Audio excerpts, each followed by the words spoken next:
The sooner you start on antiretrovirals, the better your whole life will be. It dramatically improves every aspect of your health. And that's what's so important for people to understand. So it's not about getting rid of people living with HIV. It's helping people who have HIV to live their lives with wholeness, with fullness, with wellness as the central components.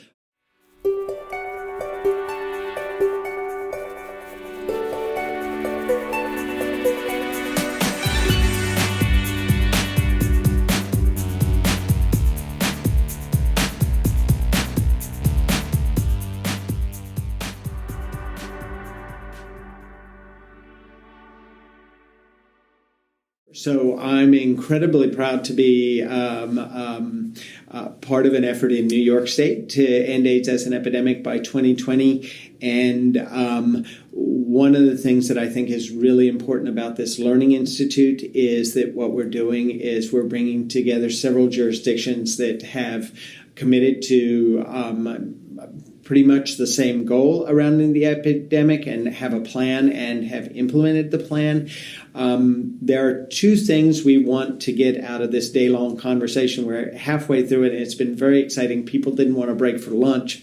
They were so interested in the conversation. But I think what we're hoping is that, first of all, the representatives of the jurisdictions that have made that commitment are using this opportunity to learn from each other, exactly what strategies they're using, how they're collecting data, what barriers they're running into, how they're overcoming barriers. And so it's providing a great learning opportunity for those of us who are sitting in the inner circle doing most of the talking. But at the same time, there's an outer circle of people, many of whom come from jurisdictions that either maybe haven't even contemplated this initiative or are contemplating it. There's several people there from jurisdictions that are talking about developing a plan to end the epidemic, and you can almost pick out who they are because they're the ones who are frantically scribbling notes. And that's exactly what we wanted. We wanted the jurisdictions to be able to use this as an opportunity for learning and sharing, but for others to be able to observe and engage in that conversation so that they would go back home to their own jurisdictions better informed. And even in jurisdictions where nobody's even talking about it, begin to plant the seed that we can end AIDS as an epidemic. Really, the story of getting to zero in San Francisco is the story of collective impact. And as Michael very eloquently put it, we're not trying to end AIDS in San Francisco. We have gotten quite a fair amount of pushback from the community on that. We are shooting for zero new HIV infections, zero HIV deaths, and zero stigma and discrimination, or at least a 90% reduction in those three things by the year 2020. So what we announced in June was to do a plan called, which we have at this stage been calling 90-90-90-50.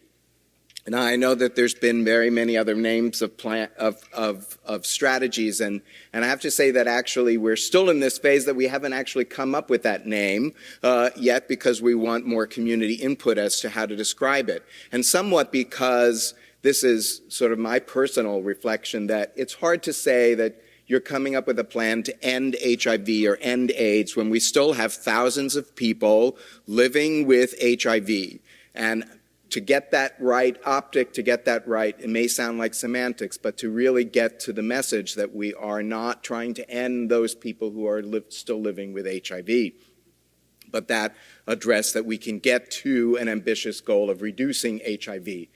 I've also struggled with, and sorry, this is turning into a encounter session here, but to struggle with the notion that you could say getting to zero to my friends in San Francisco, because I really believe that without a vaccine in our portfolio, to actually get to zero is going to be challenging. And therefore, how do we set the right bar of expectations of what we can achieve? So that's why we've adopted this sort of 90-90-90-50, which is not very splashy, but gets to what we're trying to achieve, which is that those adopting those UNA's goals of 90% diagnosed, 90% in treatment, and 90% virally suppressed, and to achieve a 50% reduction in new HIV cases by the year 2020. And that is our goal, which would get us to about 250, 275 new diagnoses in the year in that year. So partly as we're developing our plan and partly getting in terms of our community consultation is really getting also the metrics right, because I feel like I'm kind of moving to the challenges already, which is the notion as to how do we really measure the kind of progress that we're making in HIV.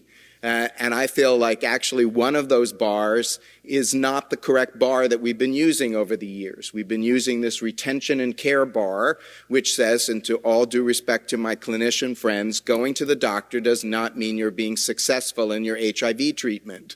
What makes you successful in your HIV treatment is that you're on medications and you're taking your medications. And yet, unlike our friends in Canada, trying to get that kind of assessment and trying to get the right measurement so that we can ensure that we really are showing that we're getting people into this and onto treatment and keeping them on treatment, and by meaning medication, use of medication, is what our aims are going to be. We've got 5 goals, and we've got some milestones, and basically what we're looking at is increasing testing, finding people earlier.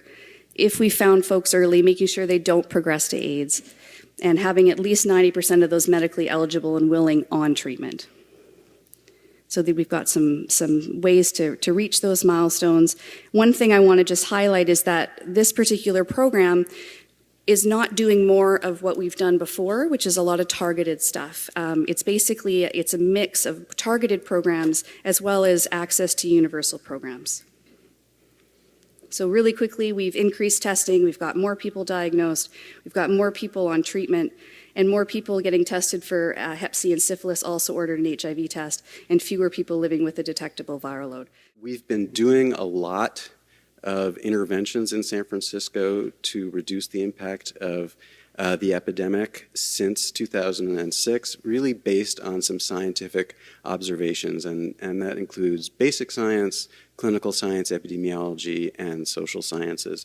In 2006, shortly after the CDC released its new testing recommendations, we did away with extensive consent and counseling for HIV testing and made it essentially opt-out in San Francisco. In 2010, we abandoned CD4-guided antiretroviral therapy initiation in San Francisco. That was before the results of HPTN 052 were released, but it was after the data from the SMART study and several really important studies that were undertaken during the HIV ART rollout in the developing world were released that showed that the higher your CD4 count at initiation, the better the outcomes for individual patients. And so in 2009, they'd done a significant amount of mathematical modeling, along with this compelling evidence that showed potential cost aversion over time and ensuring folks living with HIV are reached by treatment and support. So add into that the ethical and moral imperative to care for those most vulnerable and marginalized in communities. We were able to get the political will for strategic investment in innovative approaches to HIV/AIDS testing, linkage to treatment, care, and support. And so I'll underline what a previous presentation here talked about is the political will here. In addition to compelling evidence that came through not only from academic researchers and service providers, but continued pressure from community folks as well to keep this front and center. We are excited about this, and in many ways, I'll have to say again from the encounter session part, I had some initial doubts that this was the right approach to take, but I feel that I fully embrace this notion of developing this plan because it is, I believe, what we need to motivate our community again, to get us to that next stage of addressing the epidemic.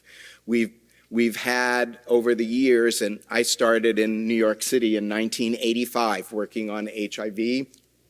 than only AIDS.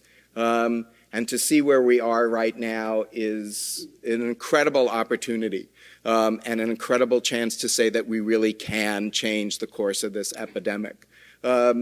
And to get us to that next level needs this extra level of energy and enthusiasm and motivation. And so we are excited to do that here in the district with our community, with our academic partners that are going to be key to our being able to understand the right metrics and then help us allocate to determine the right allocation of resources to achieve these goals. So thank you for this opportunity to participate.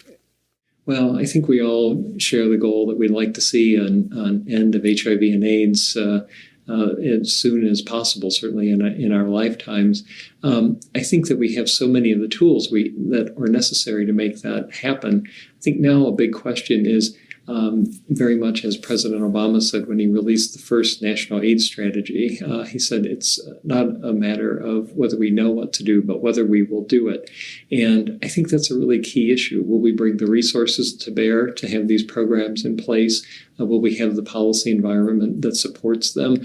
And will we be able to keep the general population of the U.S. and communities that were especially affected and impacted by HIV fully informed of new information and science, things like PrEP and other kinds of developments up to date so that everyone can be supportive of programs going forward. So I think we all share that same end game. The question is just how fast we can get there. And it's going to be, I think, one victory at a time and one community at a time.